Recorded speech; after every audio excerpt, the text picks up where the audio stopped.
You've spoken about the 8 moves that you need to make. What's the move that people get most wrong, or wrong most often? I mean, I think back to,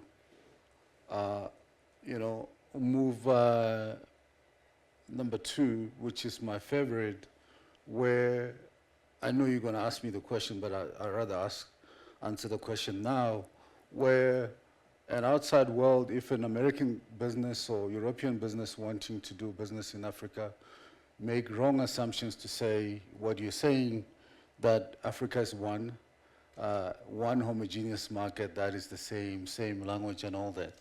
And that's where people get it wrong. Even in countries where you go to one country, you assume that that country is the same across the board. I mean, you don't have to look too far.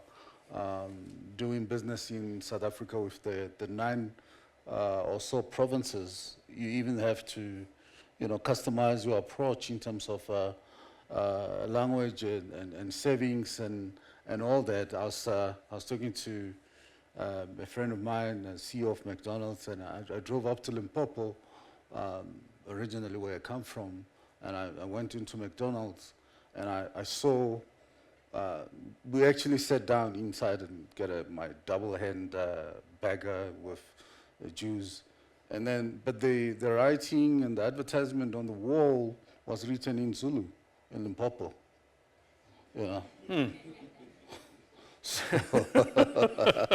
So people are still getting it wrong, even in one country.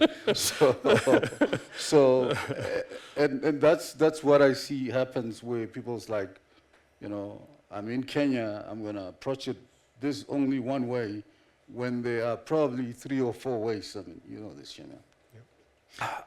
Hopelessly unfair question, because you spent a tremendous amount of time thinking very, very carefully about these 8 moves. Is there a 9th move? There is, Shamil is carrying the 9th move on technology. I think technology is going to put Africa on steroids, just from education, health, and business in general. So I actually, chapter 3 is about technology in the book. I thought it was big enough not to be a move, just given the sheer size and impact of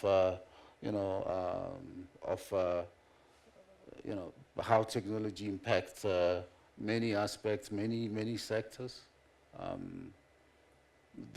Just think about it, just from health, technology, development, manufacturing. Technology is the heart of every industry. And we've got phenomenal examples from the continent and elsewhere of just how powerful these enablers can be, these cocktails. And I'm thinking, as I'm speaking of examples that are in healthcare, for instance, that are tech-enabled. Narayana Health is a great example in financial inclusion. Well, you've got it in your hands, M-Pesa. So, I mean, for instance, I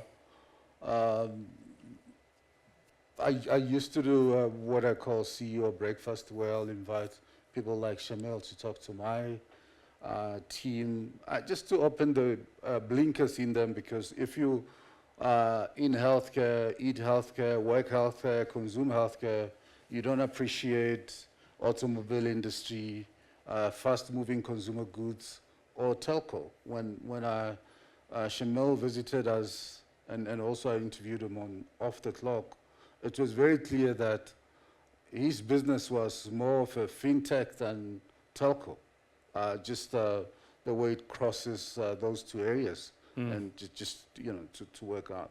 So I thought I'd spotlight that.